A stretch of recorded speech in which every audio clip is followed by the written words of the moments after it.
Thank you, Mr. Einstein. Next up on I Talk, You Talk with David Bronkowski, I, David Bronkowski, will be interviewing the most evil man in the world. He's known for hating us Jews. Please give a big round of applause for Adolf Hitler.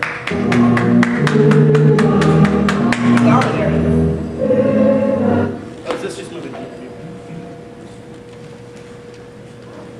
So, tell us a bit about your family. Well, I was born in 1889. I was the fourth child, fourth of six, so only one of my 5 siblings survived. Yeah, me and my sister Paula, we were the strong ones. We were the ones who survived.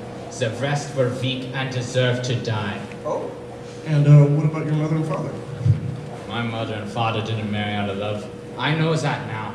No one could love that Eckelhalf swine.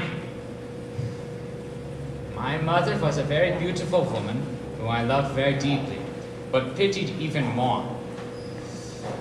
I never before had I felt such sadness as I had when she died. My father, on the other hand, was abusive. He hated me and I hated him. I rejoiced when the life left his disgusting body. I see. Well, would I be wrong in assuming that he did not support your art? Of course he didn't. That man wanted me to become a businessman. No, I was destined for greater things than a measly businessman. And art is what helped me achieve those things. So art was a big part of your life, yeah? Yeah. Well, it says here that you went to the Vienna School of Fine Arts. I know it's pretty hard to get accepted there, but it says here that you did go there. Is that true?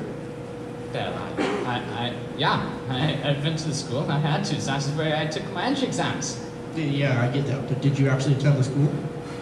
Well, I took my entry exam twice.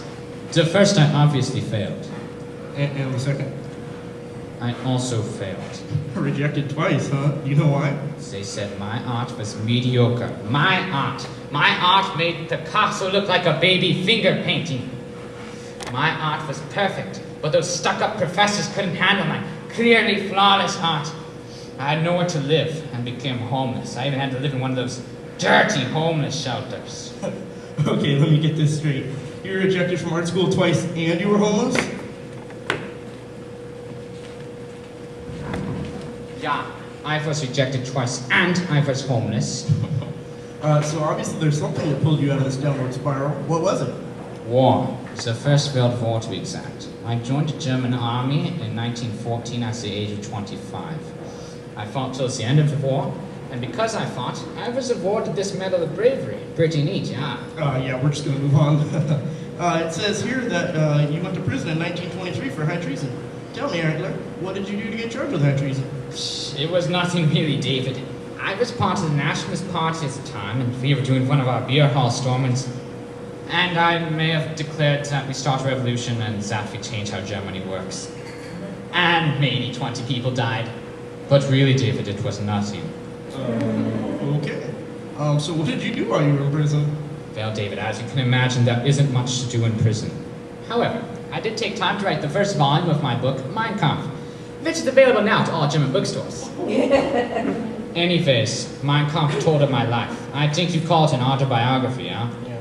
Well, mine was better. Mine told my plans to turn German society into one based off the Aryan race. So you said something about an Aryan race. Well, what exactly is that? Well, David, it includes almost everyone, except you filthy Jews, other colored people, gay people, gypsies, handicapped people, and all the other disgraces to humankind. However, my version of both the perfect and superior Aryan race was tall, blonde, and blue eyes. But Hitler, you don't meet any of those requirements. Well, I can't be like those I rule over. I'm the exception. Let's just move on. Okay. So I noticed that right before the war you're currently in the middle of, you received a special award, am I right? Yeah, I was Time Magazine's Man of the Year in 1938 for rebuilding Germany. Very nice. So let's talk about the war. You're doing pretty good, but once the U.S. and Russia joined the war, you started to lose more. What do you think changed? Nothing changed. Not for me, at least. Yeah, we started to lose more. And some people said my judgment became erratic, and my health may have worsened dramatically. But really, David, I am the same general who will win this war. I see.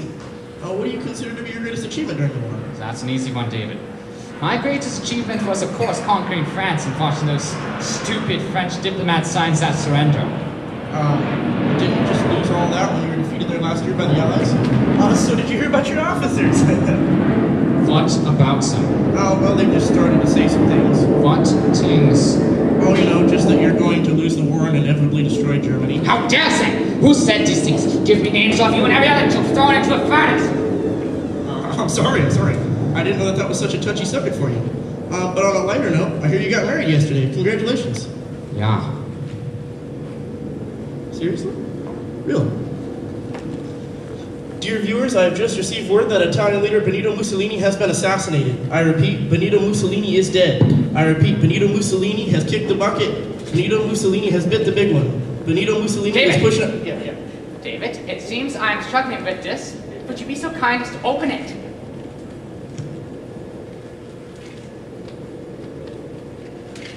Danke schön.